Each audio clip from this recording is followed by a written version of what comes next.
Madam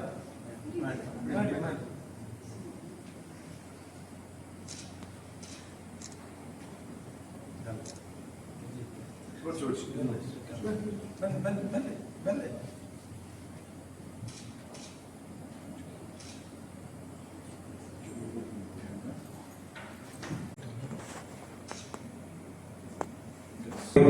ಇಲ್ಲದಿದ್ದರೆ ನೀವು ಉದ್ಯೋಗ ಪಡೆಯಬೇಕು ಎಂಬುದೇ ನಮ್ಮ ಕಾಳಜಿ. ಈ ಟ್ರಸ್ಟಿನ ಮುಖಾಂತರ ನಾವು ಸುಮಾರು 200 ಅಭ್ಯರ್ಥಿಗಳಿಗೆ ಅಂತಿಮ ವರ್ಷದ ಡಿಗ್ರಿ, ಇಂಜಿನಿಯರ್, ITI ಇರಬೇಕು ಇಂತಹ ವಿದ್ಯಾರ್ಥಿಗಳಿಗೆ ಈ ನಮ್ಮ ಸಂಸ್ಥೆಯಿಂದ ನಾವು ಪ್ರತಿ ತಿಂಗಳು ಕಾರ್ಯಕ್ರಮ ಮಾಡಿ ನಾವು ಇಲ್ಲಿ ಬಹಳ ಒಂದು ಯಶಸ್ವಿಯಾಗಿ ನಾವು ಕಾರ್ಯಕ್ರಮ ಮಾಡಿದ್ವಿ. ಏಪ್ರಿಲ್ ತಿಂಗಳಲ್ಲಿ ಮೊದಲ ಕಾರ್ಯಕ್ರಮ ನಾವು ನಮ್ಮ ಈ ಒಂದು ಟ್ರಸ್ಟಿಗೆ ಸಂಬಂಧಪಟ್ಟ ಸುತ್ತಮುತ್ತಲಿನ ಗ್ರಾಮೀಣ ಪ್ರದೇಶದ ಮಹಿಳೆಯರು ಮತ್ತು ಯುವಕರ ಸಬಲೀಕರಣ ದೃಷ್ಟಿಯಿಂದ ಈ ಒಂದು ಡಿಜಿಟಲ್ ಕಂಪ್ಯೂಟರ್ ಟ್ರೈನಿಂಗ್ ಪ್ರೋಗ್ರಾಮ್ ಅಂದರೆ ಮೊದಲು ಒಂದು 30 ದಿವಸದ ಲಾಂಗ್ ಟರ್ಮ್ ಕೋರ್ಸ್, ಅದರಲ್ಲಿ ನಿಮಗೆ ಬೇಸಿಕ್ ಬಗ್ಗೆ ಟ್ರೈನಿಂಗ್ ಮೈಸ್ನ ಮುಖಾಂತರ ಕೊಡ್ತಾ ಇದ್ದೇವೆ. ನಂತರ ಈ ಒಂದು 30 ದಿವಸದ ಟ್ರೈನಿಂಗ್ ಆದಮೇಲೆ ಅದರಲ್ಲಿ ಸಕ್ಸಸ್ಫುಲ್ ಆಗಿ ಯಾರು ತೇರ್ಗಡೆಗೊಳ್ತಾರೆ ಅವರಿಗೆ ಅಡ್ವಾನ್ಸ್ಡ್ ಎಗೈನ್ 30 ದಿವಸದ ಕಾರ್ಯಕ್ರಮವನ್ನು ಈ ಫೈನಾನ್ಷಿಯಲ್ ಇಯರಲ್ಲಿ ನಿಮಗೆ ನಾವು ಮಾಡ್ತಾ ಇದ್ದೇವೆ. ನಿಮಗೆ ಯಾವಾಗ ಅನುಕೂಲ ಉಂಟು ಹಾಗೆ. ಅದೇ ಥರ ಈ ಕಾರ್ಯಕ್ರಮ ನಮ್ಮದು digital literacy computer training program ಕಳೆದ 2-3 ವರ್ಷಗಳಿಂದ ನಿರಂತರವಾಗಿ ಇಲ್ಲಿ 18 ಬ್ಯಾಚ್ ಕಂಪ್ಲೀಟ್ ಆಗಿದೆ. ಅಂದರೆ ಸುಮಾರು 360 ಅಭ್ಯರ್ಥಿಗಳಿಗೆ ಉಚಿತವಾಗಿ ನಾವು ಮೈಸ್ ಮುಖಾಂತರ ಟ್ರೈನಿಂಗ್ ಈ ಟ್ರಸ್ಟ್ ನಾವು ಕೊಡ್ತಾ ಇದ್ದೇವೆ.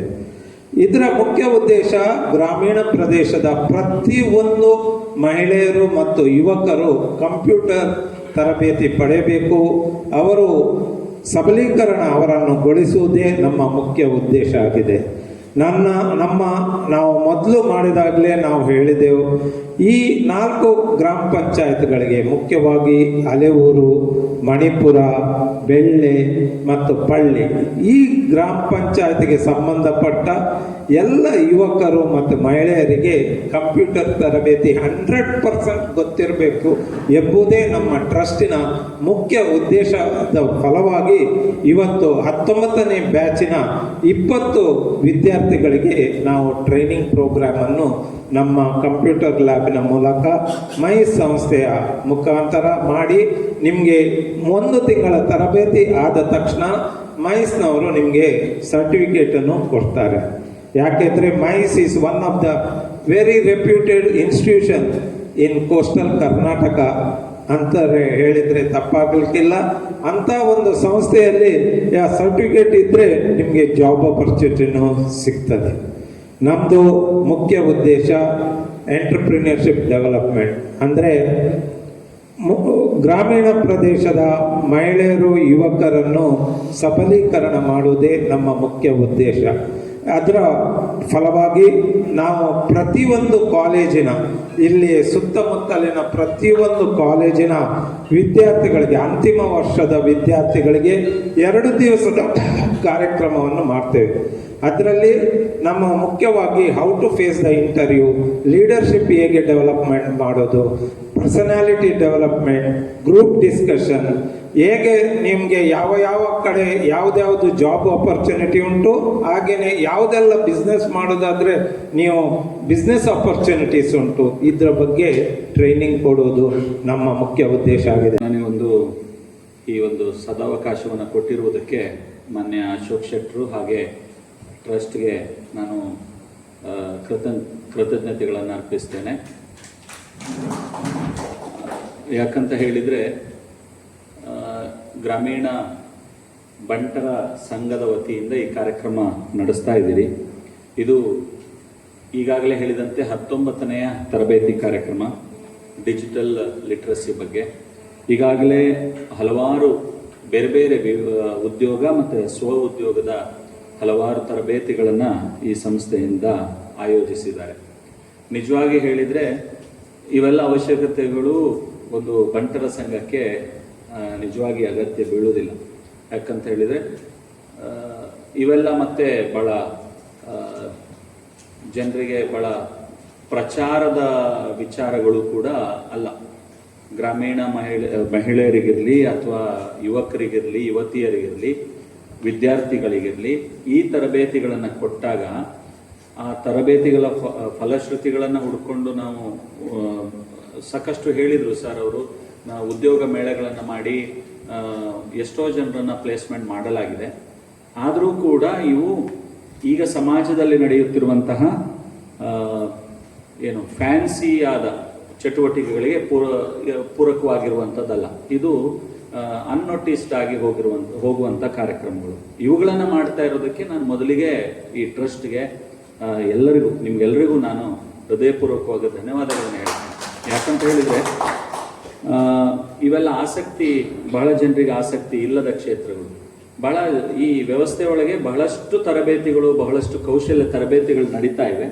ಆದರೆ ಒಂದಿಷ್ಟು ನಾವು ಎಲ್ಲೋ ಸೋಲ್ತಾ ಇದ್ದೀವಿ. ಈಗ ನಾನು ಹೇಳೋದಾದರೆ, ಈಗ ನಾನು ಅವಕಾಶ ಇದೆ, ಒಂದು 2 ನಿಮಿಷ ಹೇಳ್ತೇನೆ. ನೀವು ವಿದ್ಯಾರ್ಥಿಗಳಿದ್ದೀರಿ, PUನಾ ಡಿಗ್ರಿನಾ? ನೀವೆಲ್ಲ PUC ಆಯಿತು. ಇನ್ನು ಡಿಗ್ರಿ ಮಾಡ್ತೀರಿ ಅಥವಾ ಇನ್ನೇನೋ ವೃತ್ತಿ ಶಿಕ್ಷಣ ತರಬೇತಿಯನ್ನು ಪಡಿತೀರಿ. ಎಲ್ಲವನ್ನು ಪಡೆದ ನಂತರ ನಿಮ್ಮಲ್ಲಿ ಎಷ್ಟು ಜನ ಉದ್ಯೋಗಿಗಳಾಗ್ತೀರಿ? ಸರ್ ಅವರು ಹೇಳಿದ್ದು ಉದ್ಯೋಗಕ್ಕೆ ಹೆಚ್ಚು ಆಸಕ್ತಿ, ಸ್ವ ಉದ್ಯೋಗಕ್ಕೆ ಆಸಕ್ತಿ ಕಡಿಮೆ. ಸ್ವ ಉದ್ಯೋಗಕ್ಕೆ ಆಸಕ್ತಿ ಇರುವವರು ಸ್ವಲ್ಪ ಕೈ ಎತ್ತಿ. ಯಾರು ಇಲ್ವಾ? ಉದ್ಯೋಗಕ್ಕೆ ಹೋಗುವವ್ರ ಕೈ ಎತ್ತಿ. ಕೈ ಎತ್ತದೇ ಇರುವವ್ರ ಕೈ ಎತ್ತಿ.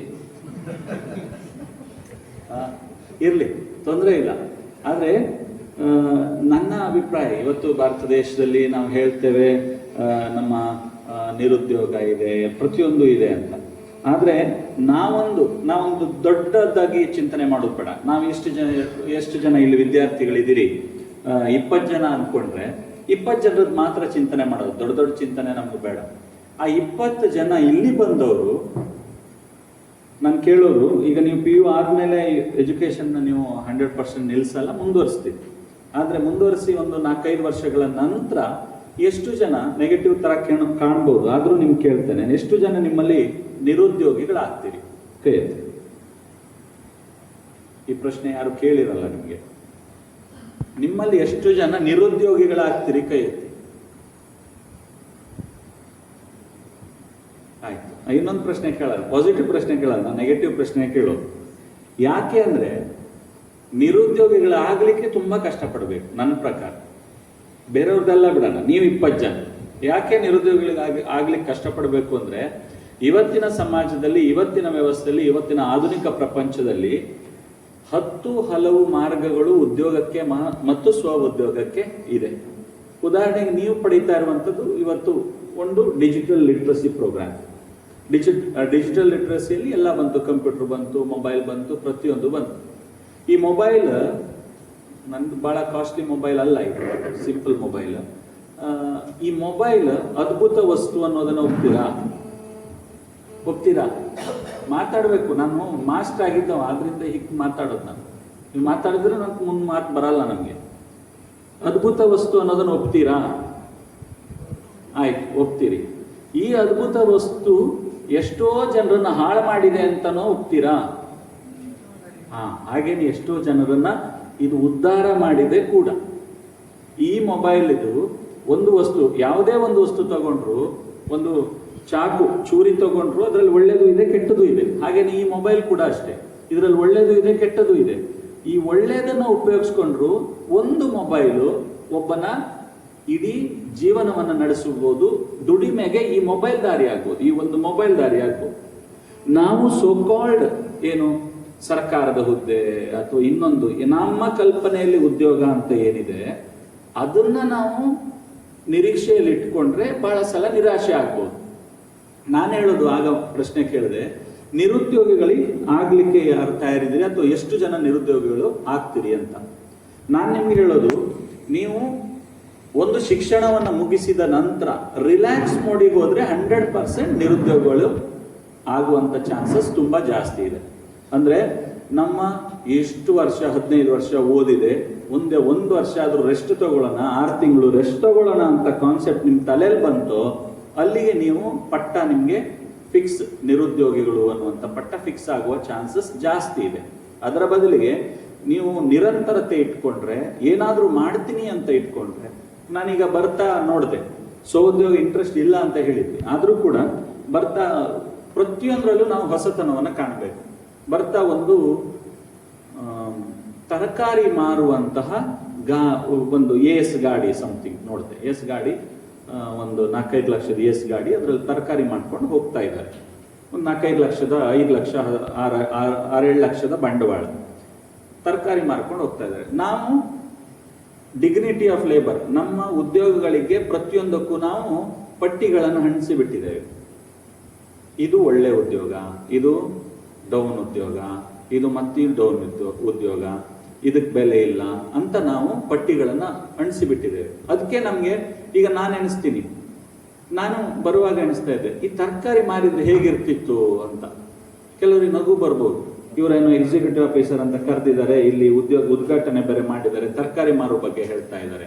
ನಾನು ಬಹಳ ಸಲ ಈ ಸರ್ಕಾರಿ ಉದ್ಯೋಗಕ್ಕೆ ಬಂದ ನಂತರ ಬಹಳ ಸಲ ಅನಿಸಿದ್ದಿದೆ, ಈ ಸರ್ಕಾರಿ ಉದ್ಯೋಗ ಬೇಡ ಇತ್ತು ಅಂತ, ಸ್ವ ಉದ್ಯೋಗ ಮಾಡಬಹುದಿತ್ತು ಅಂತ.